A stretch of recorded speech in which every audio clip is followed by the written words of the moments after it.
But I think overrated, man. I know you like him, but I think Sean O'Malley's overrated. I mean, I think I could beat Sean O'Malley if I'm being honest with you. If I'm being 100% honest, I do think I can win that fight. And I'm not trying to speak out of turn. I'm being honest right now. Today I probably put my money on you too. I believe I can handle him.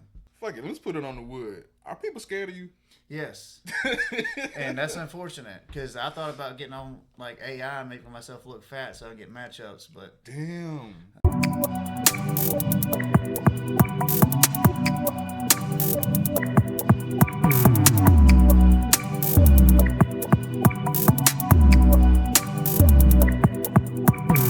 Second nature at this time, bro. So we got to hop straight into it. Check, check, check. The places here. The time is now. You are tuned into the lunch table. You got your boy Savo in the building. Another special guest. He just put on a kick-ass performance at Island Fights 94, so I had to have him swing through. May you please introduce yourself for the people, bro. my name's Brian Creal. I'm fighting out of Bagley, Bachelor, Alabama. Born and raised right there in Grand Bay, a little small town in Mobile. And we're making a lot of racket on a big scene from a small town, brother. Yes, sir. Yes, sir. We're going to start from the top, man. Start from the top. Let's talk about your upbringing, man. How was your upbringing? How was it for you coming up? And what brought you to fighting? Growing up, man, I had a staple household, good mom, great dad, fantastic family values growing up.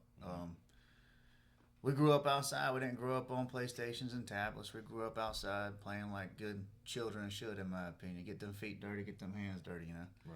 But we would run down to the video store on our bikes and get a bottle of Coke and rent a UFC DVD or tape at the time because, you know, VHS was a thing.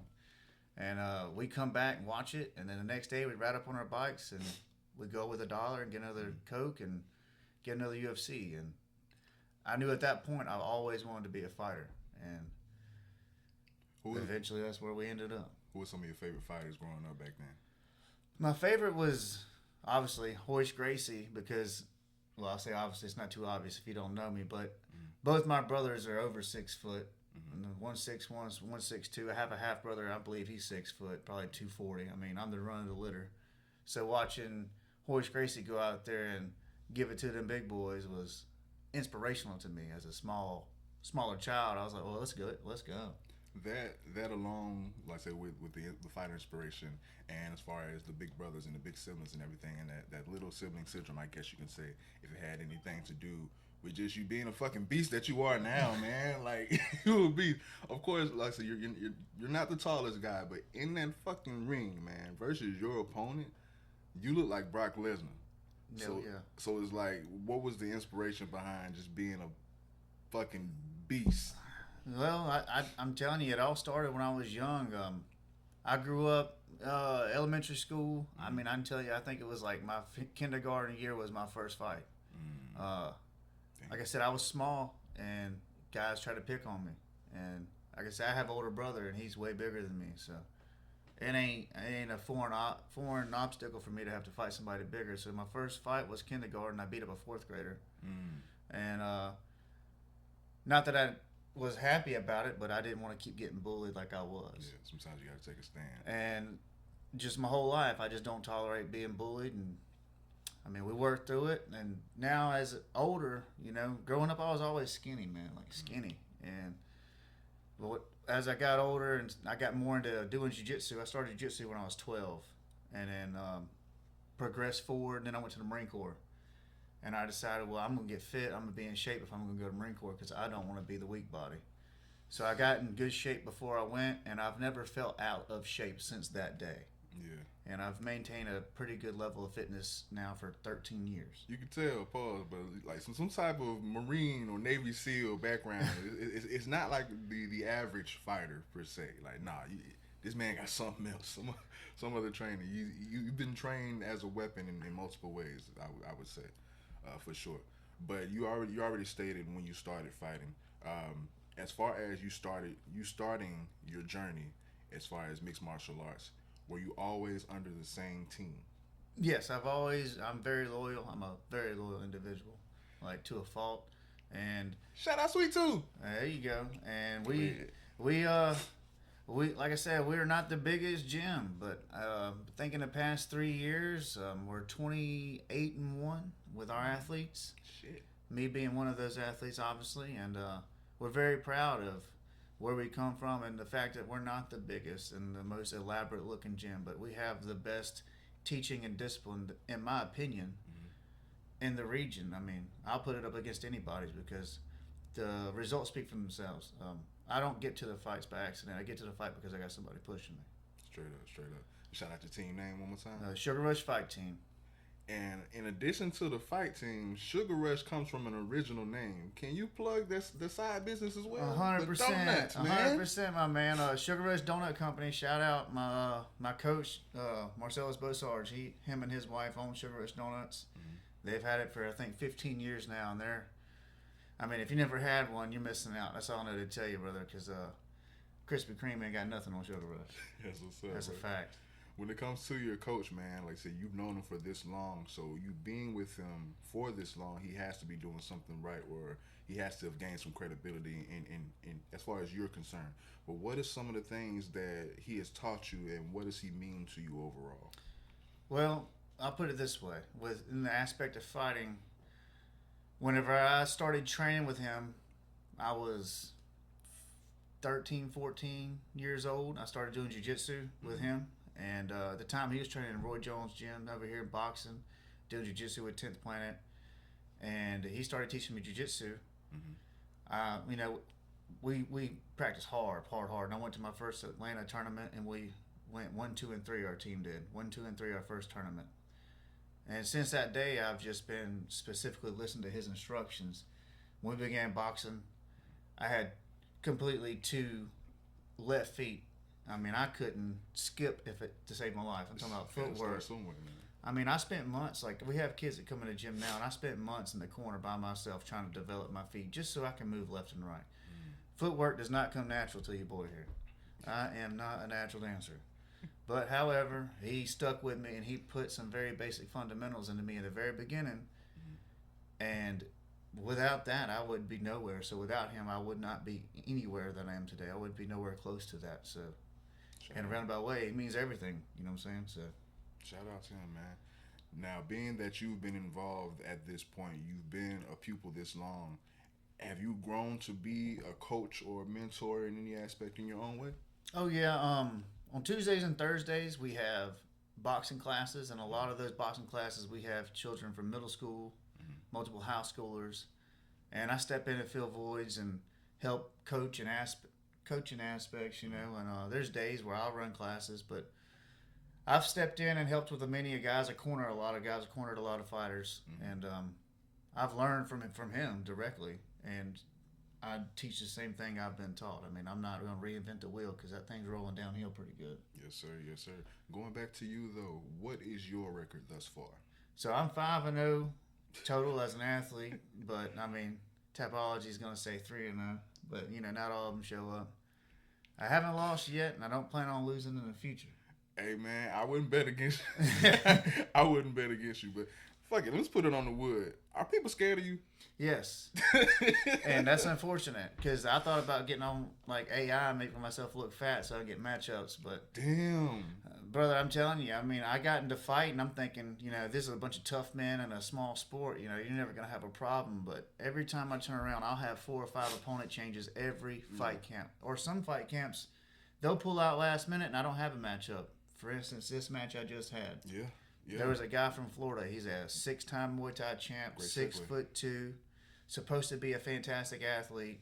The day before weigh-ins, they pull the cord, so they're not going to show up. Day before weigh-ins, say we're not going to show up. No one, and they blame it on the weather. Now we all knew the weather was coming. It's not a surprise. We all know when Christmas is coming. Oh, you know? shit. We're not all fools around here. We know there's bad weather. I mean, yeah. He waited for me to cut to 137 pounds the day before, getting ready to make 135 pounds, and then pulled the ripcord on the whole event. Damn. But luckily, I was able to find a matchup, I say. I found somebody, and it was at 10 pounds higher, so I fought at 145 pounds instead of 135. So I just got to drink some water and make weight. But yeah, that was, again, it happens every time we go around. And I've tried fighting for island fights between 135 pounds, and I've even accepted matches at 170 pounds. I'm not scared to fight at any of those weight classes. But Apparently, it's pretty hard to get a matchup. I mean, fuck, man. Okay, so you pretty much talked about it. Let's highlight it. Highlight it essentially. Let's give it its own context, man. Let's go back to island fights. For one, if we can speak on the person that you were supposed to fight, let's give some respect to the guy that took it last minute. Prayers to you, man. But yeah, man. Let's talk about it. But yeah, the opponent, he was from Atlanta, Georgia. I was excited because I'm known as a grappler, apparently. I say apparently because I put a lot of work into my hands. But I would say I'm a grappler by heart. I love to grapple. I love to wrestle, and I love to punch people. Because basically, when you bring people down, we're the same height. Yeah, I mean everybody's the same height when you got them when they're on their back getting punched in the face. It don't matter if you're 6'2" or 5'2". You lay in the back, you're gonna get. That's the end of the fight, in my opinion. But yeah, I agree. I was excited to challenge myself against a decorated striker. You know, I've heard rumors. Oh, he hasn't gotten there with somebody who can really strike. So I talked to Will with Island Fights and I said, find me a hard matchup. Find me somebody who's going to be there, make weight, and show up. We found this guy. He was supposed to be, as I always call it, the real deal. But I'm the only real deal that I know of. Hey. But other than Holyfield, he can have that. Hey. But no, he didn't show up, man. He backed out, and I was a little aggravated because I was excited to show that I can stand and strike with the best of them. I know I can grapple. I know I can grapple. I've been doing jiu-jitsu for years. I've been wrestling for years. I just wanted to prove that I can strike, and then he backed out. And my opponent stepped in last minute.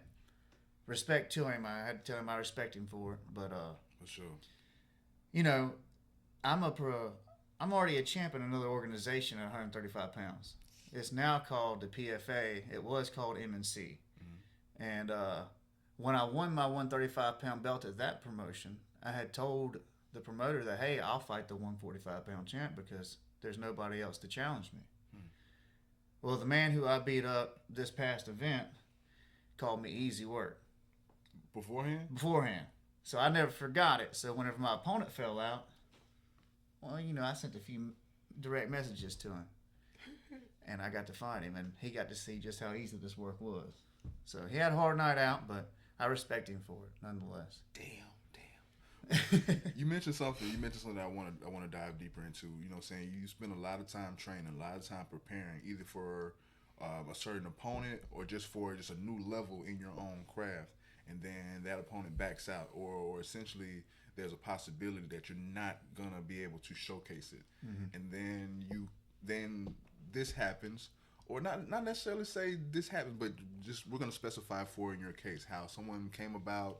Maybe they didn't train or wasn't prepared, or was just simply levels below to where you got them out in a blip, and you may not have been able to fully showcase everything that you've been training and that you wanted to show because it was just such easy work on your end in reality.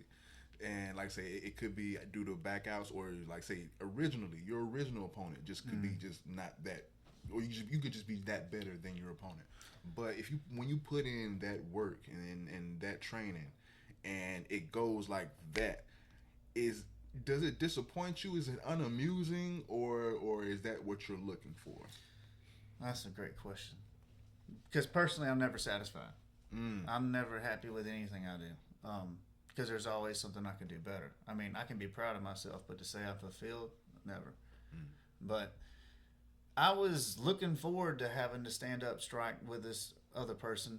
I doubt that would have happened that way. I'm pretty sure I put my hands on the guy from Atlanta, it would have been over with.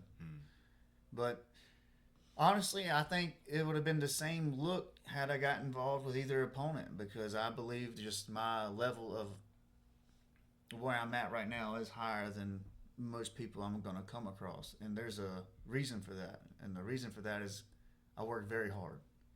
And I take this very serious. And I cut weight like a professional. I do everything as if I'm fighting for, I know it might sound corny, but if I'm fighting for a UFC belt, like I'm take every fight just as serious. Great segue. And there's no wavering in how I do things. I do things perfect, and I'm very OCD about that. And my coach is the same way, and we are very disciplined individuals. And I don't think it matters who you put in the ring with me at this point. I think it's going to be a very similar look and an obvious same result as a My victory. money's on this guy, man. I mean, I'm just being. I'm trying, and at the same time, I don't want to sound arrogant because. But we saw what happened this weekend, man. But I know what I'm capable of. I'm Shit. capable.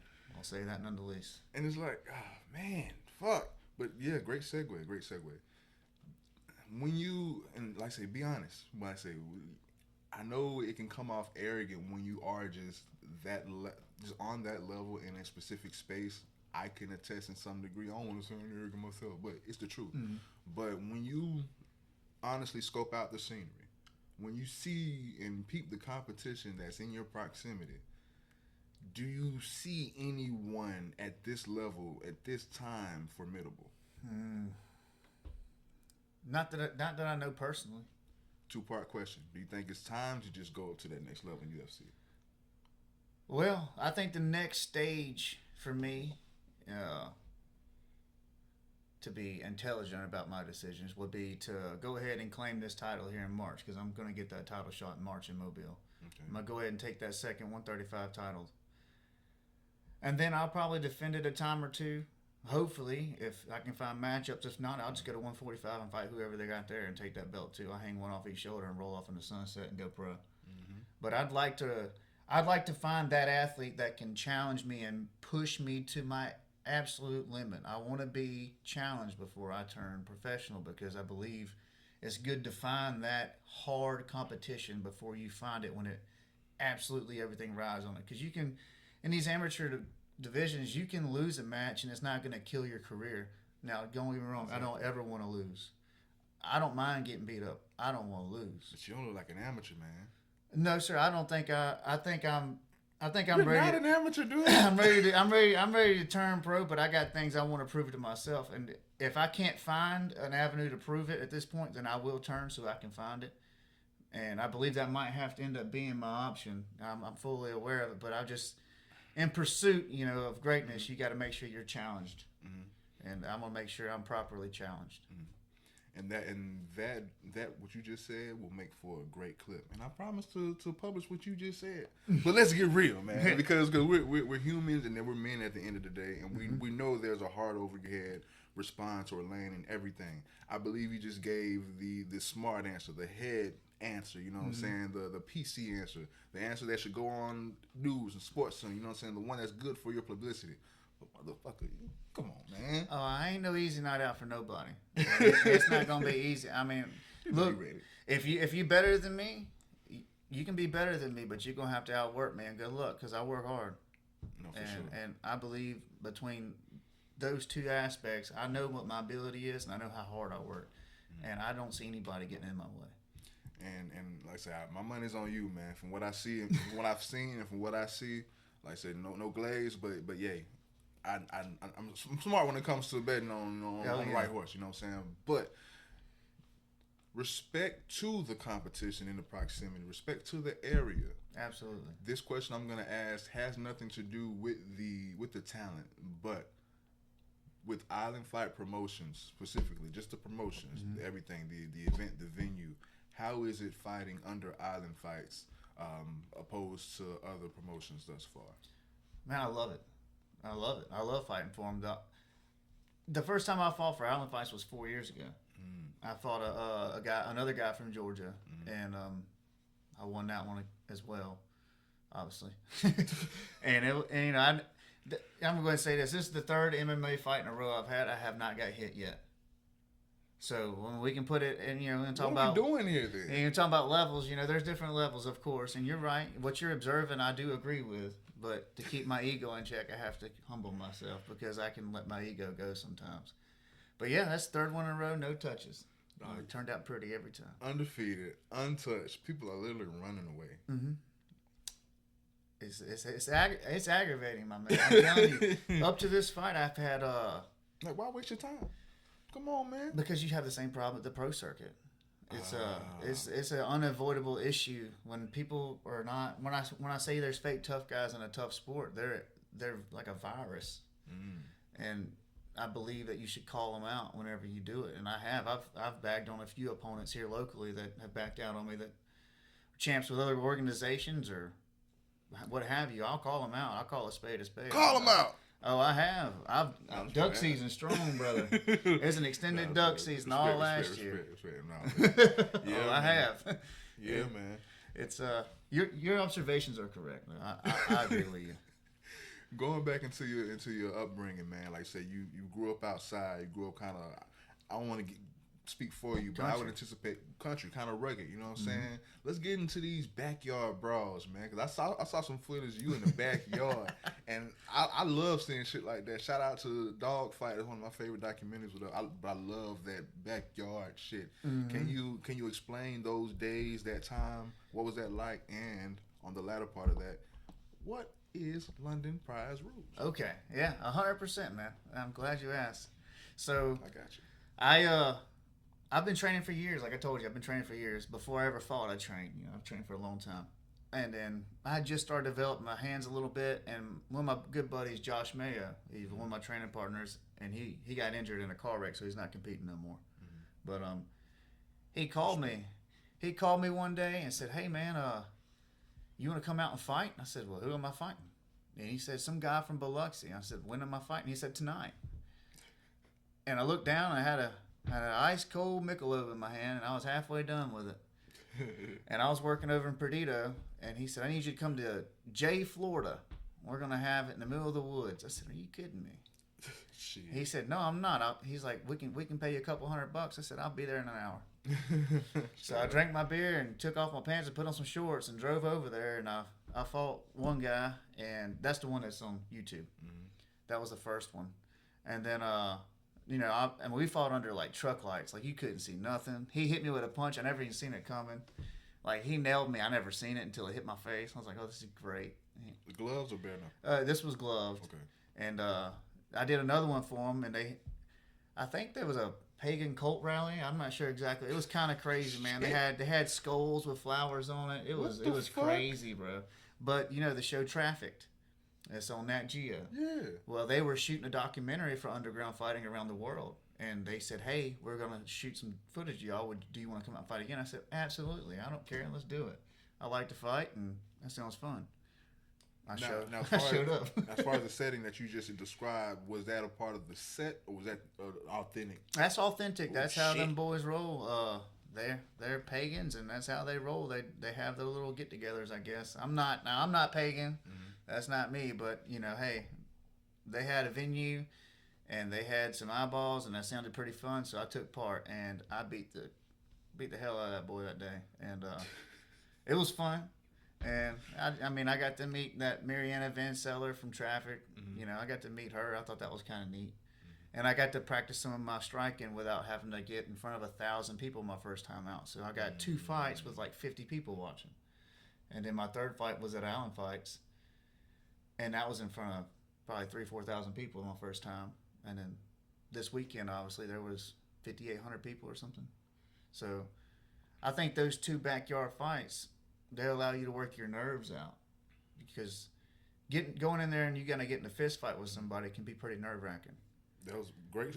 You know the segues, man. Cause my next question was, are you ever nervous before a fight? No, I don't care if there's 4 people or 4 million people out there. I don't care. I don't see any of them when I'm fighting. The only thing I care about is winning and losing. I don't care if I'm losing 90% of the fight. As long as I win the fight, I will walk away happy. Does that come from preparation and training, or is that just in you? That's just how I am as an individual. In my opinion, I think it's the way life has shaped me and the experiences I've had. And I just think that's just part of me, if I'm being honest. I don't really have a good answer for that one. Who's been your hardest opponent thus far?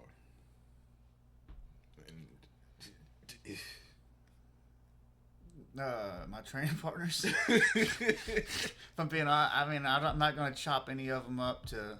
I don't know. I haven't.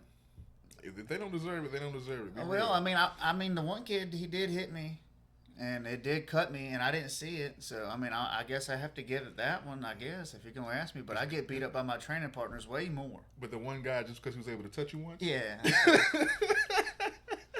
That's it. That's. If we're being real. Oh, shit. My money's on this guy. My money's on him. Okay, well, you're undefeated. And like I said, none of your opponents, in your words, is worthy of the hardest obstacle or the just on your level essentially. They have not been. But speaking about you, just introspectively, give two-part question. Mm-hmm. Can you give me your best performance and your worst win? My worst win would be the one where that guy hit me in the dark setting. I'm gonna say that, but we can get rid of it. We'll set those to the side and we'll talk just about these MMA ones that you can see on the internet. I think my hardest opponent would be my first MMA fight. That guy, he switched it up nice. He had fluid striking. He can throw front head kicks with his lead leg, head kicks with his rear leg. He'd switch stance. He was fluid with his hands. He had a lot of striking experience. That was probably my most difficult fight, as I would put it, because that was my first MMA fight, and he was by far the best striker, in my opinion. So I would say my first opponent. His name's William Horsley, and yeah, shout out to you. It was fun beating you in the second round, but I'm about to say, just because I guess he got the farthest, he gonna probably get a call now. Like, you got potential, kid. Well, the fun part about that is like I told you, I'm a grappler by trade. Mm-hmm. Going into this fight with him, we knew that I was going to have a very blatant advantage in that department, I'll say.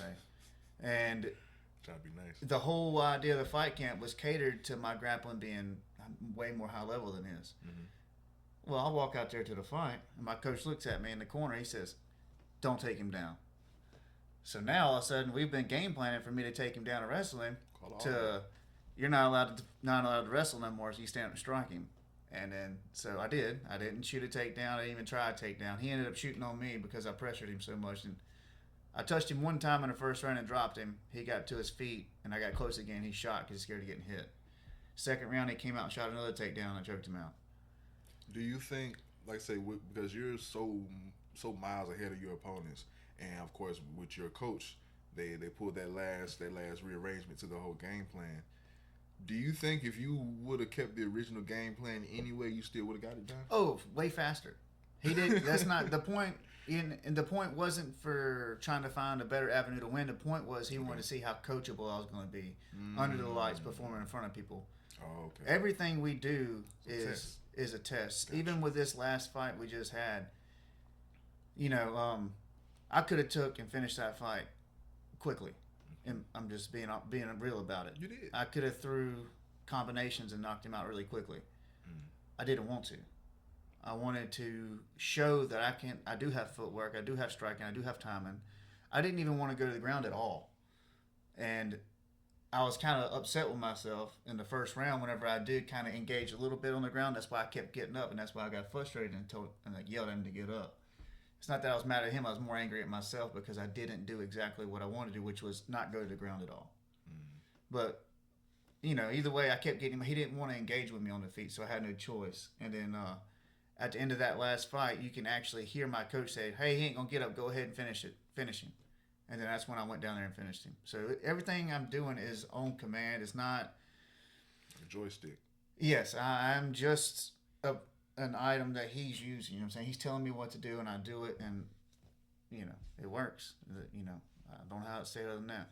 That's what's up, man. It sounds professional. Yes, and like I said, I do a pro weight cut. I don't walk around on 135 pounds. 135 pounds is not comfortable for me, but I do get there, and I obviously have to rehydrate. Okay, well, another good segue, man, because like I say, you've been since the military, essentially. You said you've been in shape since, but you do a pro weight cut.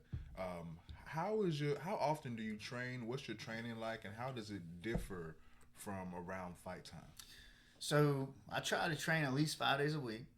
We're gonna get the work in, and then my fiance, she's a jiu-jitsu player. She does a lot of jiu-jitsu, and she's in fitness as well. So every Sunday, me and her are working out, or me and her are rolling together grappling. If I don't watch it, she'll kill me. She choked me out if I ain't careful. She's good now. Y'all watch it, boys. Shout out. Yeah, she'll take y'all's girls out now. Watch it.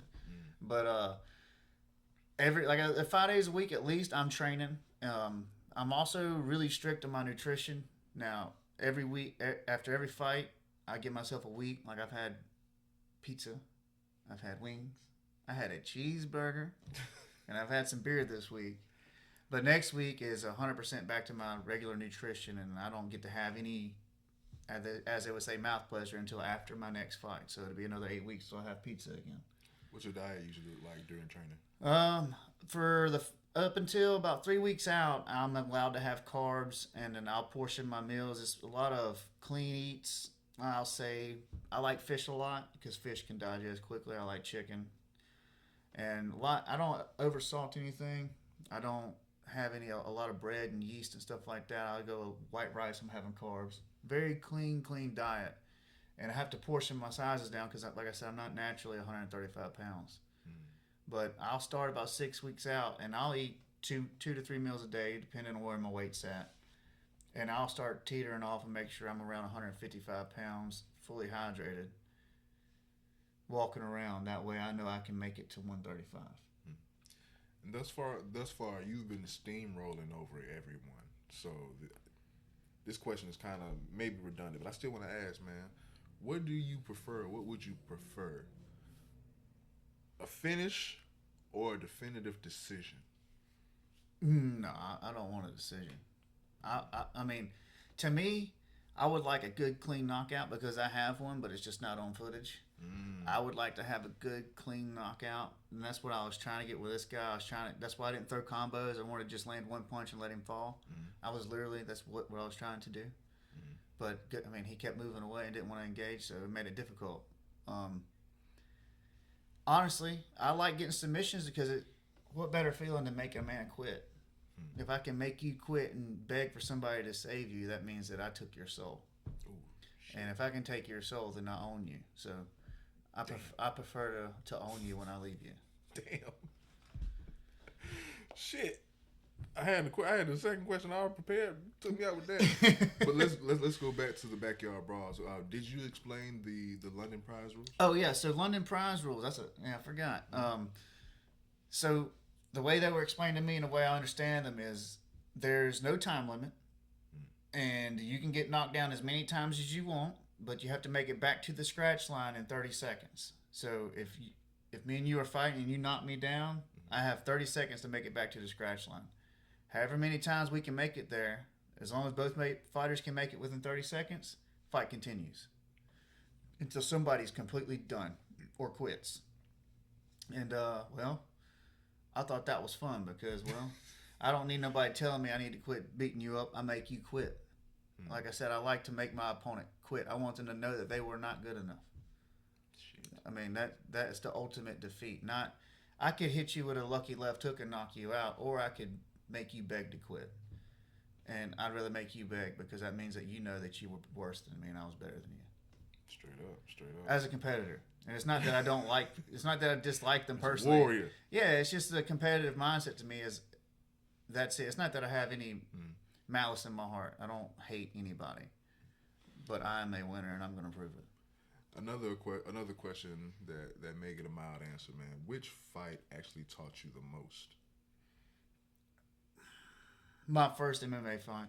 Proving that I will listen and I will do what I'm told, regardless if it's like against my nature and I know there's an avenue to win. Just proving that I'm able to step back and be coachable and do what I'm told. To me, that moment said, okay, yeah, I am what I think I am.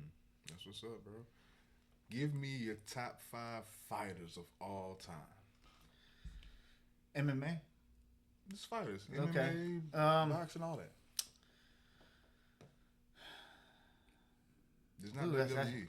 Yeah, I was trying to put them in order. I like, oh man, that's a fun one. I would say Mike Tyson, but I'll put him in top 5. Him and Hagler, right? Like, I don't know. I like Hagler too. I liked his style. He was so fast. Marvin Hagler was tough as shit. And he was just always there. Yeah. Like, he didn't run from shit. He never quit on himself. So, like, anyways, you can go down rabbit hole there. I love boxing. Hey, what? I love boxing too, bro. I could watch Hagler and Hearns any day. Oh, dude, that's a beautiful fight. Any day. But yeah, we'll just throw Tyson out number 5, and then I'll just go with MMA from there on out. Like I said, Horace Gracie got me started. He's going on the board. I mean, without him, I would have never started anything. Like, he gave me belief.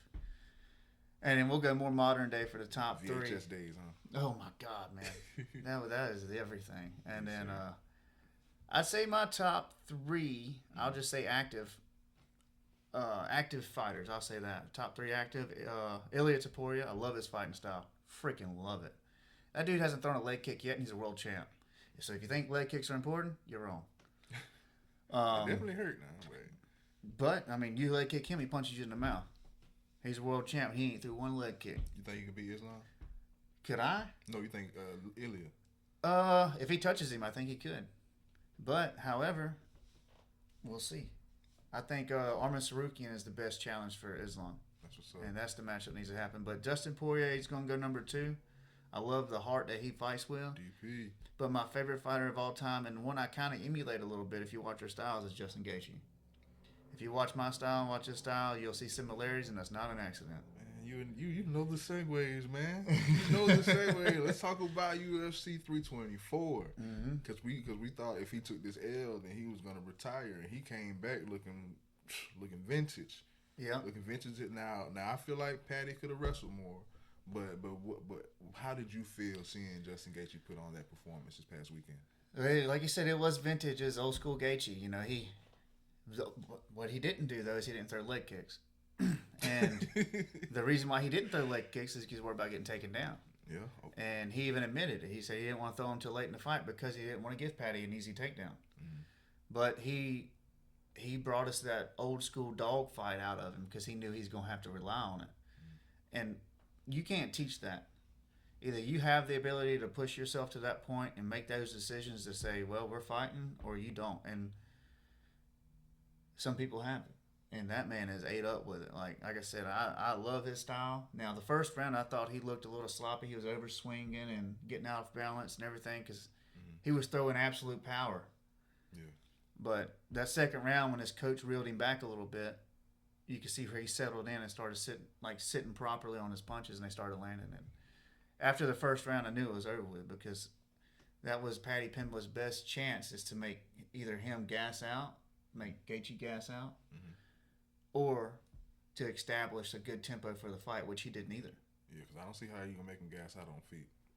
But if you intertangle with him and grapple with him like Khabib did, but Khabib's a freak, so you can't. I don't even know how to compare anybody to that other than Islam.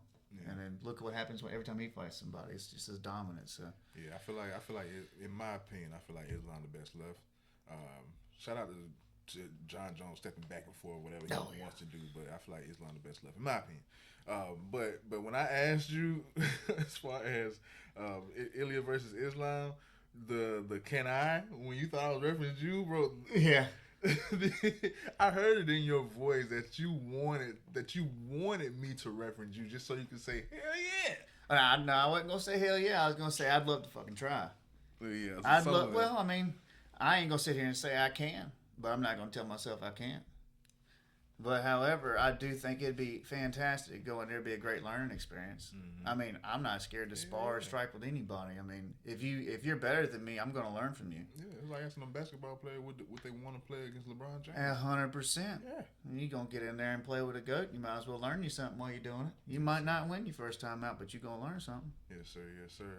Also, the co-main event, which honestly wasn't as shout out to Sugar Sean, shout out to O'Malley, but it wasn't that impressive. I feel like Yadon could have done more. But how do you feel about how do you feel about Sean's win and where he goes from here? Because I see dark clouds ahead. I'm rooting for him, but man, I think he's exposed. I think he's been well exposed. I think Marab did it to him, and I don't think you're going to see him at the top doing much. I mean, look what he did. I mean, he didn't do much. He just did enough. And arguably, you could really still give it to Song on the fight. I mean, he didn't win decisively. He came out and made a statement, thought he won every round. Well, I mean, every fighter thinks they win every round, so that doesn't mean much. Yeah. Again, first and the third. Yeah, and it wasn't even really super decisive. Yeah. So I think his days at the top of the division are gone. You know, he got a good ride to the top. He had his moment, but he should start considering taking matchups that are more catered to just nice events versus the belt, because I don't think the belt's really in his future. So just stick to shit like the White House?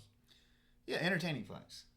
I mean, I think what if he moved up to 45? You know, let's say he moves up to 45 and he takes an entertaining fight against Max Holloway.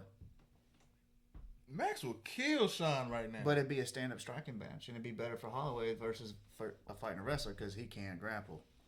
Yeah, definitely. Now, speaking about just motherfuckers that's throwing hands, he's calling out Peter Yan. He wants to rematch against Peter Yan, thinking it's gonna be the same outcome. After what we just saw, after what we just saw him do to Marab, and like before that, we saw what Marab did to Sean twice. Yes.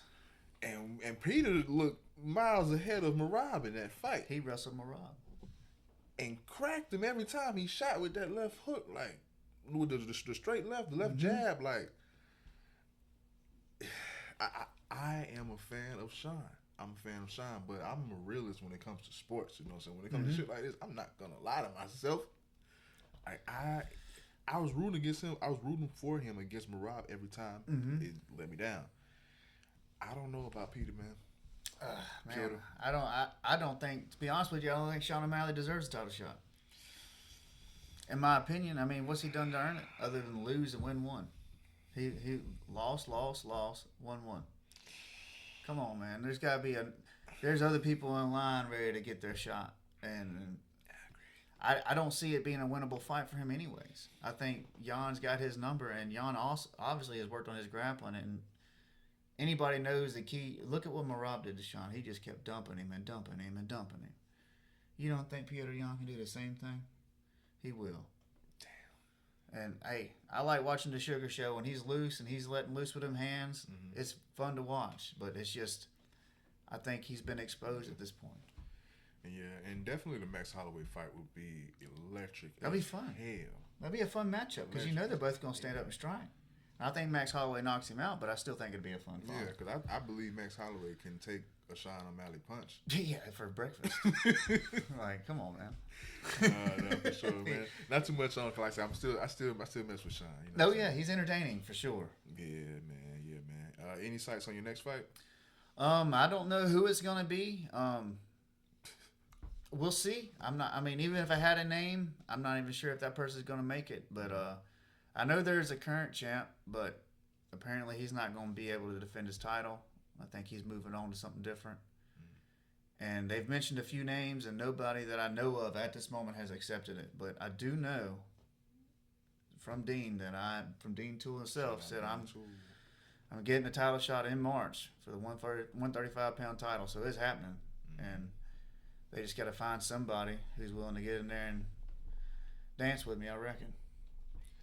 It's regarding the day of the fight. Like, how does it, like, walk me through the day of the fight? Does anything change? What process do you go through? What's the evolution that happens up until that point?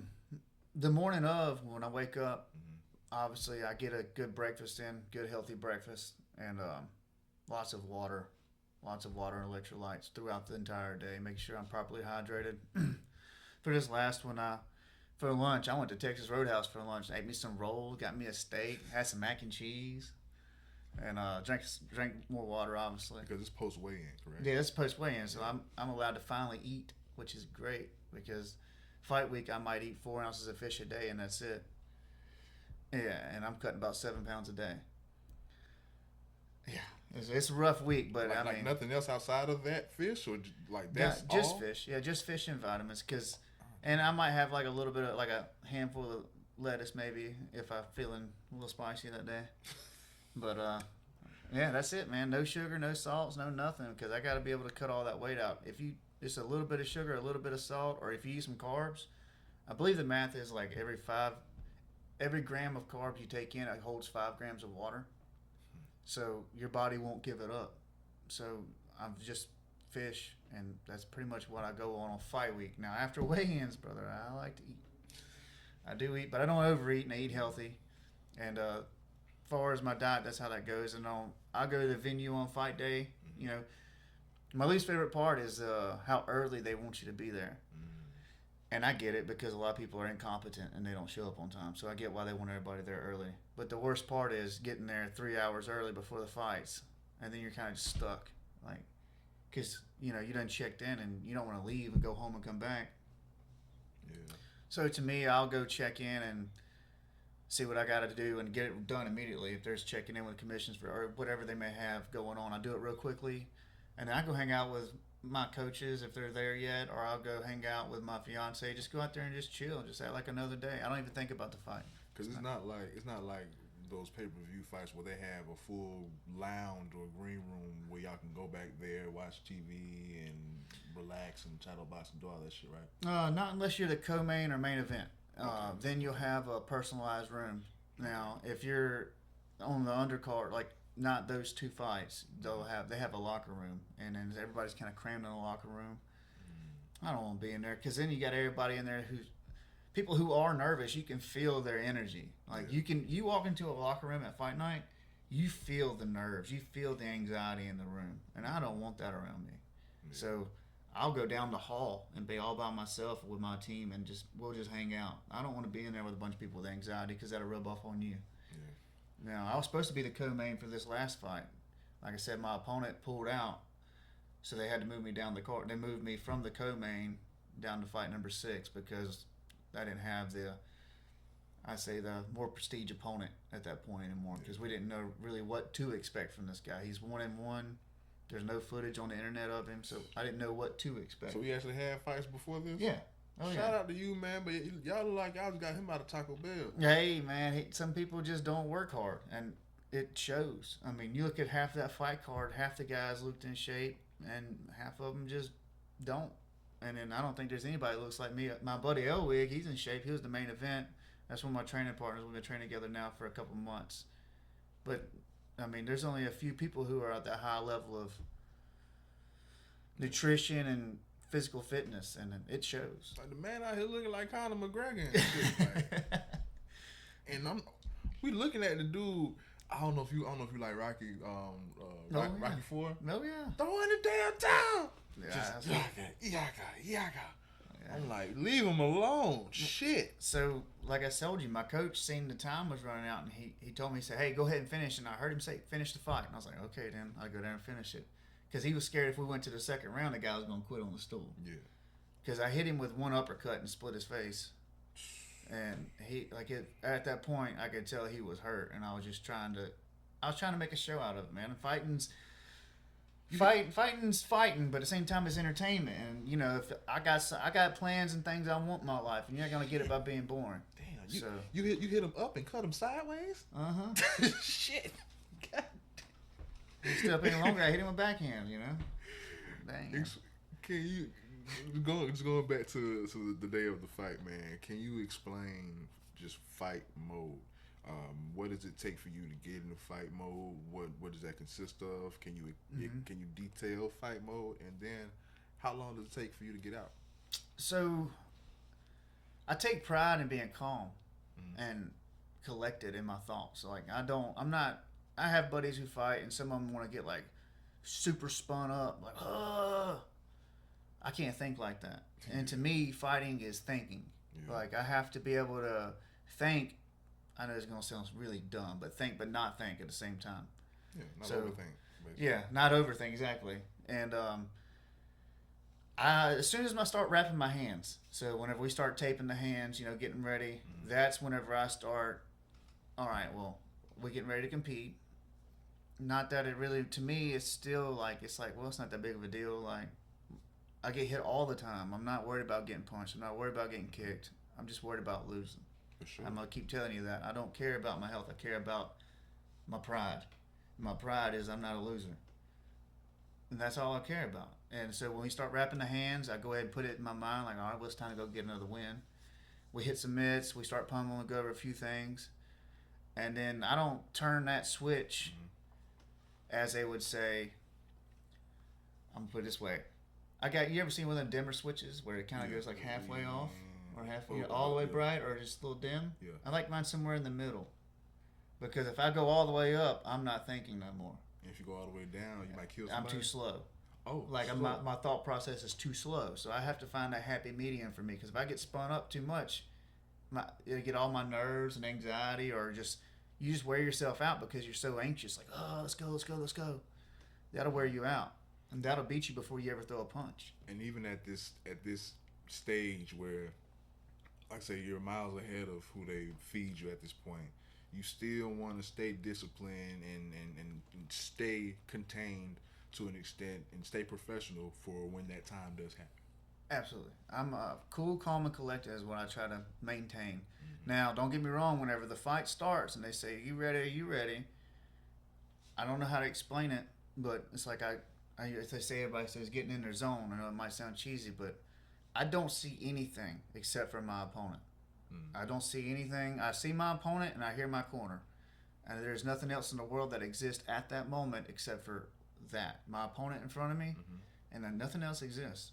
And I focus exactly on what I want to do to that person, and that's Once it. again, amazing segue because I want to speak about, like, say, when the bell rings, when it's actually time to get started, when it's time to fight, and you say you have tunnel vision, you only see your opponent. Can you explain at all time? Just how does time feel in that moment, or when you start? Does it slow down? Does it speed up?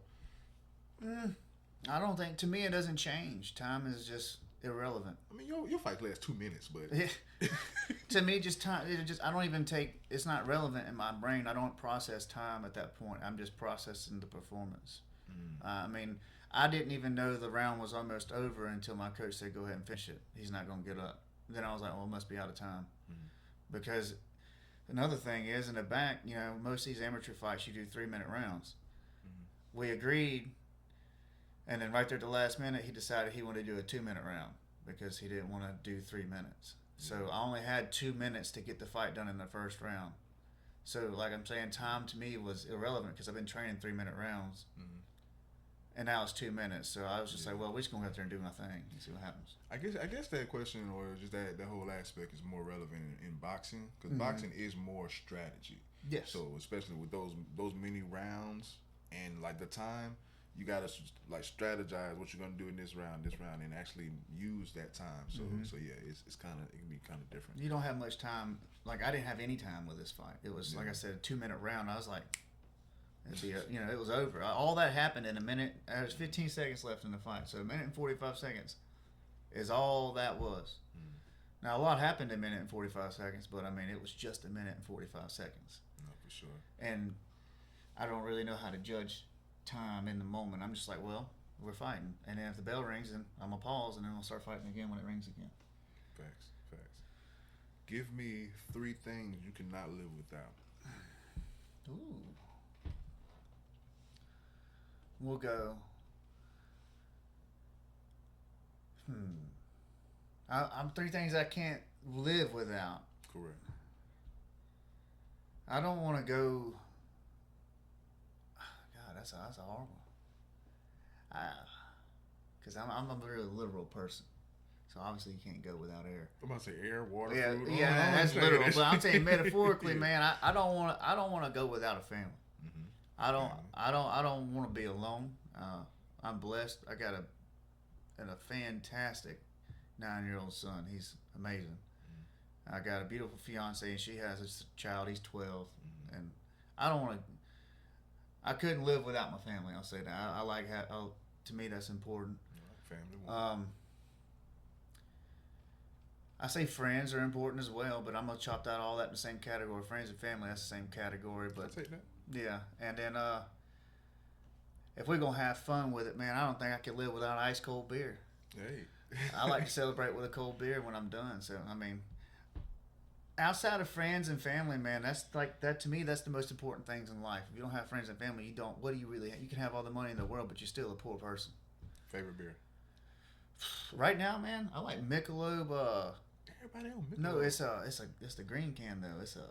I haven't some had kind of cactus and lime thing. Man, that thing's good. I haven't had any alcohol since 2024, so Good I for you. couldn't say because I couldn't say shit. But back then, yeah, I'm good with a good old Corona and lime. I like Coors though. Like if I'm going straight beer, I like Coors Light. But this Michelob lime cactus, man, it's refreshing, especially with tacos. Put you on a commercial, some shit. Shit, man. Like, well, my fiance, she's Mexican, Oh, but hey, and she put me on taco game, so I'm a taco pro at this point. Real deal, not the Tex-Mex shit. No, I The can real make some deal. real tacos. I'm proud of them. That's what's up, man. Yeah, and that cerveza goes perfect. You said something that caught my attention earlier, man, and I kind of kind of gotta be careful. Well, fuck, not necessarily, You gotta be careful. but not all fighters watch all aspects of fighting. Mm-hmm. You said you love boxing. I love boxing. I love boxing, but of course you're an MMA fighter. So of course with MMA fighters, it's not often that I can talk about boxing specifically with MMA fighters. Bro, how you feel about Bud retiring? I think he's not retired. Of course. But hey, you know what I think? I think he went out there and beat the quote unquote king right now. Yeah. He did his thing. He got paid handsomely. And then what? Who's next? A week or two later, they wanted to strip him of his belt because he didn't get to defend it in time. Like, that's because he didn't want to pay the boxing organizations all that money because they didn't deserve it because it had nothing to do with the fight. So he retired because he doesn't want to pay a bunch of millions of dollars to people who just want to steal from his pocket. I think you'll see Bud Crawford in the next year or two back over in Saudi fighting for a big money fight. I can definitely see that shit. And if he don't, it'll be a shame because he's the best, in my opinion. I love some Bud Crawford.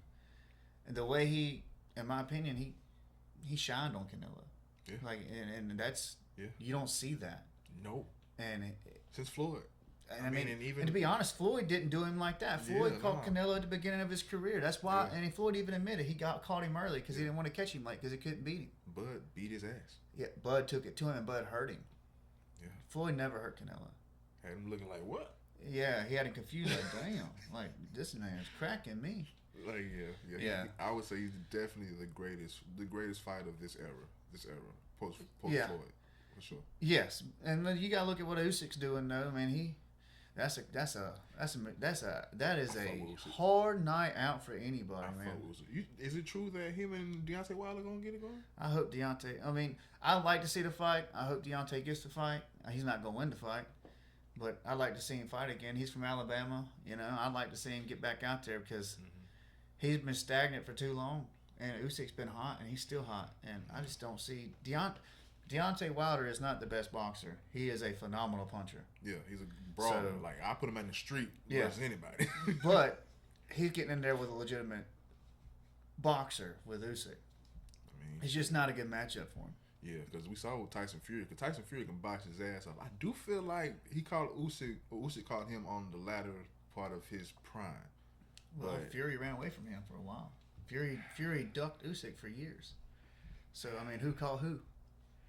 I think the money finally caught him. Yeah. That's what caught him. I mean, I'd like to have some of that cheddar, too. I'm just such an optimist, man. I'm like, nah, we would have did it then. But nah, because I mess with Tyson Fury. But yeah, we saw the trilogy, I guess it was, with him and Deontay Wilder. Or they do two or three times? I think it was 3. Okay. And then, and he rose from the dead and got up and put it on him again. Yeah, that shit, man. And who was that guy that just fought again? Usyk just beat him. Starts with a B. A heavyweight. Fuck, cause I watched that shit and it was stupid. Well, the first, oh my god, it's gonna aggravate me. I can't remember his name right now. But the first time him and Usyk fought, in my opinion, he beat Usyk because he hit Usyk in the stomach, and they called it a low shot when it wasn't. It was on the belt line, and Usyk took a knee. Daniel Dubois. Dubois. Yeah. Dubois beat Usyk the first time around, in my opinion. He hit him with a phenomenal body shot, and they called it a low blow when it wasn't. And Usyk rode the clock out and ended up winning the decision. Now, in the rematch, Usyk handled him. But in my opinion, he did beat him the first time. And everybody gives me a hard time about it. But if you watch the fight, you watch the shot that they called was low, it wasn't low. And Usyk played the game and won the fight, but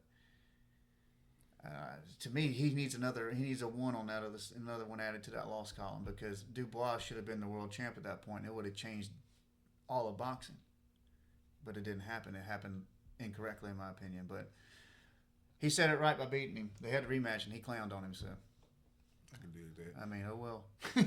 Who you got, T.O. or Shakur? It's hard for me too, man. I think Steven's gonna get it. Cause my heart's with Shakur. My heart is with Shakur. Like, T.O., I've never been a fan of T.O., but T.O. has my respect at this point. T.O. has my respect. Definitely, I feel one of my favorite fighters of all time, of all sports, is Lomachenko. I feel like the Lomachenko, him versus Lomachenko was bullshit. Devin Haney versus Lomachenko was bullshit. And I feel like that. Won that. And I feel like that is what caused him to say, "Fuck this sport, I'm done." But yeah, I respect Teal because of his resume, and he can box. He can box. Oh yeah. But Shakur, I fuck with Shakur because he's basically Bud's protege, and he's untouched as well. But it's like I'm torn. I think Shakur's gonna win that one. You know who I am most excited for? What's up? And people going. I don't know if you agree with it or not. Or you know who this guy is? You know who Kid Austin is? No. Oh, I heard that name. Man, I'm telling you, I don't know what the deal is or what's going on, but he had a good shot with he got matched up, I think, with Devin Haney or Shakur Stevenson, one of them, and then they were supposed to fight in Saudi, and he got dysentery, and they had to call the fight off. But Kid Austin, man, he's a world champ. He just ain't got the belt around his waist yet. He is phenomenal, and I have to look that up for sure. I'm telling you, save that name. I don't know why he's not fighting right now. I don't know what's going on, but he's very talented. To me, that's the next world champion that just people don't know about. If you can give a message to aspiring fighters or people that have it in the back of their mind that they want to try this shit out, what would you have to say to them? I would say make sure you really want it, because you can't play fighting, and it could be a lifetime of injury if you go out there and get in there with the wrong person. Then you could really be hurt for the rest of your life.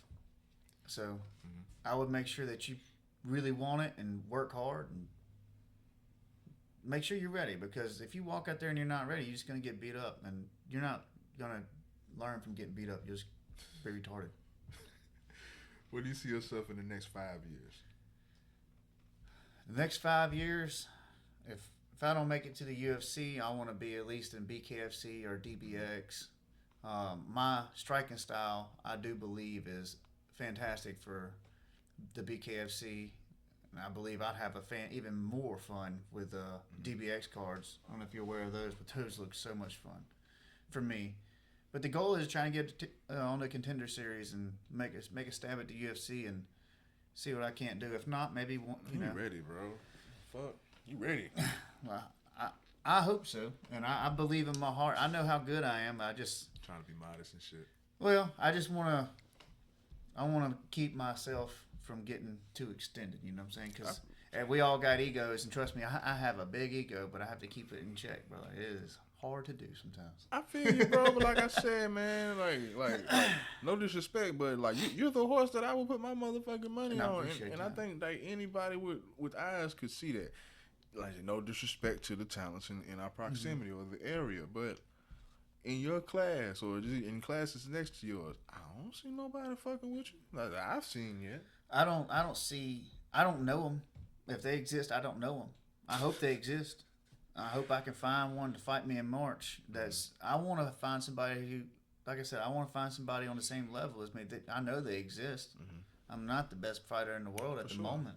Now, I could be the best in the world at one point, and I truly believe that. But I want to get in there with somebody of equal talent and equal grit. I have never met my equal, but I'm excited to meet that person if they exist. Yes, sir. Yes, sir. Shit, that's what's up, man. 2-part question. All right. This may be controversial, but I don't give a fuck. In your opinion, who is the most underrated fighter and who's the most overrated fighter? No. And MMA? Or just period? Period. Preferably MMA. Okay, we'll go active in MMA. The most overrated fighter? Not too much on Patty now. Well, no, I ain't gonna bag on him, man. Hey, he showed he has a dog in him. He showed something people didn't know he had. So obviously, I think people underestimated his ability and his grit. So he's definitely not on that board. For sure. But I think overrated, man. I know you like him, but I think Sean O'Malley's overrated. I mean, I think I could beat Sean O'Malley if I'm being honest with you. If I'm being 100% honest, I do think I can win that fight. And I'm not trying to speak out of turn. I'm being honest right now. Today, I probably put my money on you too. I believe I can handle him. Now, that's my opinion, and it's not really worth a whole lot to a lot of people, but that is my opinion. I think he's way overrated. I think he's been exposed, and his reign at the top is over. he's going to have to go reinvent himself as a fighter to continue, and it's too late. He's already got his habits and mistakes, and his patterns are set. I mean, at that point, you can't change too much. You'll change and have fight camps and fight styles you can change, but at the end of the day, when it comes to that dog fighter, you got to bite down. You're going to revert to who you are as a fighter, and we all know who he is as a fighter, and it's just not able to sustain that high level at that point no more. You heard it from the real deal. That's my opinion. And Whoop O'Malley. Yeah, he's the most overrated, and then the most underrated. Oh man, now that's a fun one. Oh, what's his name? Michael Morales. I think he's gonna be a world champion in the next 2 years. Shout out. Yeah, he's huge for the weight class. I don't know if you're aware of him. That dude is massive for the weight class, and he's talented. Michael Morales, he's on the way up. Yes, sir. Another question, man. What type of music you listen to in training? Oh, metal music, dude. Metal. It's all metal music. I'm the only one that came out with some metal music. I'm the only one. And, I love metal music, man. I like a little bit of hip-hop and a little rap here and there, but just the drums of metal music is just, to me, it's just, oh, dude. That's what's going through my head. Just, I'm ready to go, dude. Oh, man, I'm scared of people that love metal. I love metal music. See, I'm a country boy, man. I come from the country. I mean, I got on boots right now. Like I know I sound ready for war at any time. Yeah, I sound like a hillbilly, but I love metal music, man. I like country music too. I mean, it's what's weird. I'm a little bit weird. I like country. I might be listening to country. Next thing would be death metal. You never know what's gonna come through my speakers, but when it's time to train and perform, it's metal. Top 5 artists all time. Of metal? Oh, period? Oh, man. Like I said, I love They can happen to be all metal. Yeah, no. What's your list? That's not my top 5 at all. If we're talking about like artists, like ability-wise, I'll give you one of each. What's up? My favorite hip-hop or rap is Biggie Smalls by far. Love his music. I love his style of music. I like that West Coast sound. I love it. I love it. See, he didn't expect that, did you? Biggie Smalls from New York. Yeah, but he sounds like West Coast. In your opinion? In my opinion, think so? 100%. Why do you think he got killed? I think he got killed because he was ripping off West Coast music. we gonna say We're gonna disagree. We're but gonna I'm say that telling for you, another day. We're gonna say just that like, for another day. I mean, in my opinion, just saying. I feel better your Hey, list, man. just as, but I mean, they brought in horns and stuff back then too, and that's all from West Coast. They got that from the Latino community. That's the only reason I say that, because I feel like all of them were cahoots with each other. I mean, it was such a small world. Why would they not be involved? Good music is good music, Yeah, man. dude. Anyways, Yeah. that to me, he had a West Coast sound. Everybody disagrees, but I mean, we can go back and listen to it. That's to me. We'll go metal. I've been to a Avenged Sevenfold concert. That was fun, but they're not my favorite. My favorite is Kubla Khan by far. I don't know if you ever listened to them. That's what I walked out to. They're fantastic. We'll go. I like Three Doors Down too. That's a little softer rock. They're from right there where I live at. They're from right there where I live at. My mom went to school with them. And then I like country music. I mean, shit, I listen. What's wrong with that, man? I like George Strait a lot. I like old school George Strait or some old shit. school, like old school. All like my exes. yeah, that. That's more the commercial, huh? Yeah, well, I mean, it's just I don't like new country. I'm not a fan of new country music. To me, it's more pop. It's more. Yeah, new country is Beyonce. Yeah, that's not country music. Like, I like old school country music. That's what I like. New school, or whatever they want to call this nowadays, or bro country. That's what they calling it? I don't know. I think that's a shit. term, but I don't like it. Damn, I have Or no the clue. country rap. I have no clue. Like, that's 2 genres. How are you going to have the same thing? Broadway girls alone. Oh, yeah, Morgan Wallen. I can't get down with it. It sounds nice, but it's just not. It's just not country music. Let's call it something else. I don't know. I don't know. Like I said, I like old school country or death metal. I like some classic rock, and like I said, I like some hip hop. But there's very little new music that's coming out that I'm like, that's it, because I don't like new sounds like at all. Did you complete the list? What's that, Fuck 4? artists? What's that? I gave you 4. I said 5. Yeah, you got Three Doors Down. I like George Strait. It's 3. George Strait. And let's see. I'll give you 2 more. I like oh God. You ever heard of Black Pistol Fire? No. They're a rock band. Fantastic. You know the Black Keys? Yes. It kind of has that same sound. Okay. But to me, they got a little bit more funk to them. Okay. And I'm a really funky guy. Yeah, I like their music a lot because you can just listen to it and it's good to the ear. You can listen to it all day long and it's different sounds, but it's kind of like the same vibe, and it's not. You can listen to it around anybody. Right. It's not full of bad lyrics. It's clean. So them, and I also like Greta Van Fleet. That's another I don't know if you've heard of them, but they're another rock band. It's a softer rock. Yeah. And they kind of have a sound kind of like that old school classic rock sound where they can go way up, like like even Steven Tyler and AC/DC, and we go way up. They do the same thing, but it's a new band with an old school throwback sound. You like Aerosmith? Oh yeah. Okay. I like rock music, man. I don't know. I didn't like it as a kid either. I know a little bit. I know a little hit this and that. As a kid, it was rap music or country music. And as the older I get, I'm like, just give me the rock. Just let me rock. No, I feel that, man. I feel that. Oh, shit. We're towards the end, but I got a couple more questions, man. All right. Who's the most famous person you've met thus far while fighting? While fighting, the most famous person I met? Well, I mean, I guess the most famous person would be Roy Jones Jr. I mean, shout out. I mean, that's a popular man right there. That's a world champ. That's the GOAT from... That's the GOAT right there. That Joker's lead hand was to be feared. Yes, sir. Yes, sir. I don't know part of it. You got any questions for me? You don't have to now. No, I got one. What's your goals and ambitions for this year?